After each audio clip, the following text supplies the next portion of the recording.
episode of Young Money, Nozipho Mbanjwa speaks to two innovators based at the Innovation Hub who are creating smart solutions to some of society's biggest problems. The Innovation Hub is Sub-Saharan Africa's first internationally accredited science and technology park. Its key focus areas include ICT, advanced manufacturing, the green economy, as well as biosciences in order to contribute towards the creation of jobs through entrepreneurship in these sectors. First, Nozipho catches up with Mmuso Matlala, who is the co-founder and MD of Funzi, who are democratizing learning in South Africa. Funzi, where does the name come from? It sounds like there's a story there. Yeah, there is actually a story, a short one. Funzi means learner or pupil in Swahili, and obviously because we're an African company, it was more fitting to name our platform with an African language. So you've got an authentic and indigenous feel behind the name. What does Funzi actually allow pupils to do?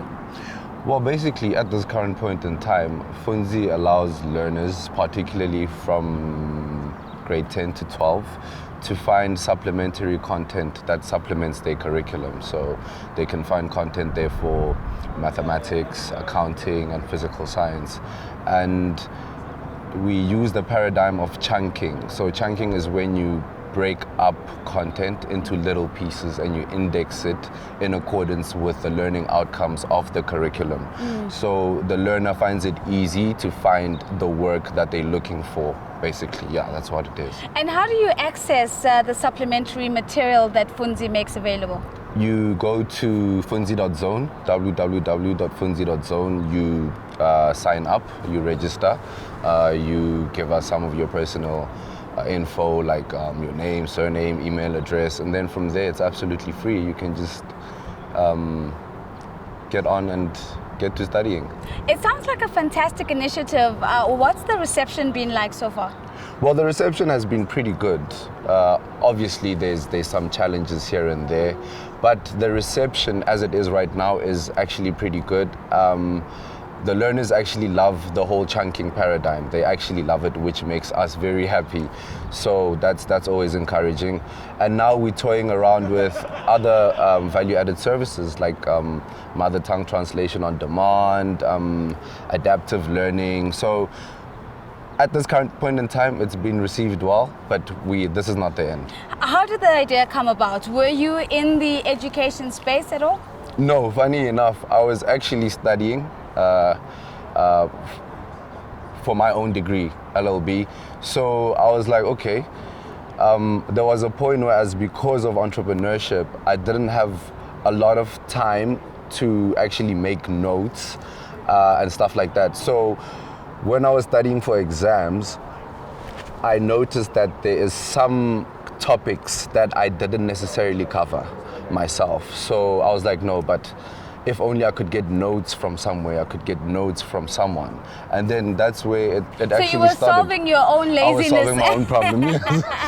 Okay, so it sounds like you need the support of the Department of Basic Education at the very least to get started. Yes. Is this a reality? And if it is, what's that relationship been like?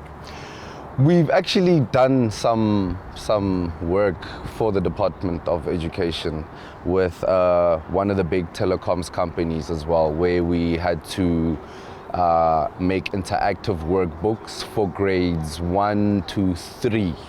And it's been going pretty well, although it would be nice to have more additional support, but we are in a space which is actually pretty tricky. So one understands why there isn't maybe a lot of support from the department, because there's so many other things that the department is currently concerned with, you know what I mean? So there has been some support, but it could be more.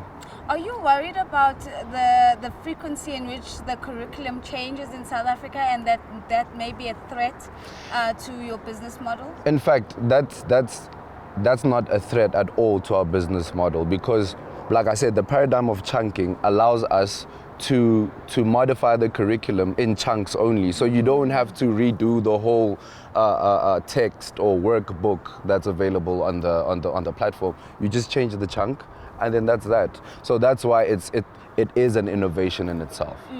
That's absolutely fantastic. And then the platform of which Funzi is available, is it websites at the moment? Is it on an app? How do the learners actually get engaged with the material? Well, it's online. As I said earlier, Funzi.zone, and we also have the Android app that's actually available on the Play Store. So we're also going to be branching out to iOS and possibly Windows as well. How do you get started? I mean, I'm thinking about the capital that might be required to get a business of this idea off the ground. What has that experience been like? Well, it luckily for myself, it wasn't a challenge. I've always been entrepreneurially inclined, so there had been some things I was doing on the side, and that made me some change. So actually getting people to buy into your idea? Yeah, to build the platforms rather. Yes. It wasn't that tricky because there was a little bit of some reserve money, but obviously growing. So you invested yourself and the other co-founder into this business, and so you didn't have the issue of having to perhaps service loans as a way. Not at the beginning. Not at the beginning, but for growth, did you then have to tap into other sources of capital? For growth, we actually having a lot of support. We're getting some support from a big university. We actually branching out into the tertiary space and making traction in the tertiary space, and we've actually found ourselves being very fortunate that there's this big university that's actually buying into the whole adaptive learning, and there's also a very big tech company as well, which is also helping us with that concept. So with regards to the support needed, we haven't struggled that much, and which is some problems that some entrepreneurs face, you know what I mean? But when you know what you're doing, when you do the research, when you go out and you talk to customers, your potential customers, things like that, you find yourself eliminating some obstacles and maybe hurdles and questions that investors or potential partners are going to ask. And once you can take care of that, it's easier to actually approach people and get people to actually...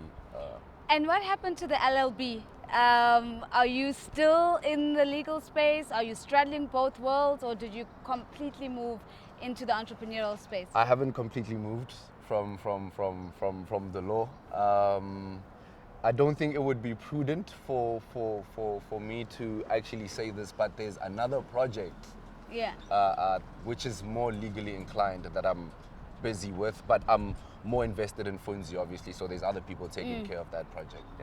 What advice would you have for entrepreneurs who perhaps find themselves in a very similar and difficult space where you've committed sweat capital towards a particular academic journey, and there's a burning opportunity that that you could dedicate time to solving? How do you then find yourself between the two worlds?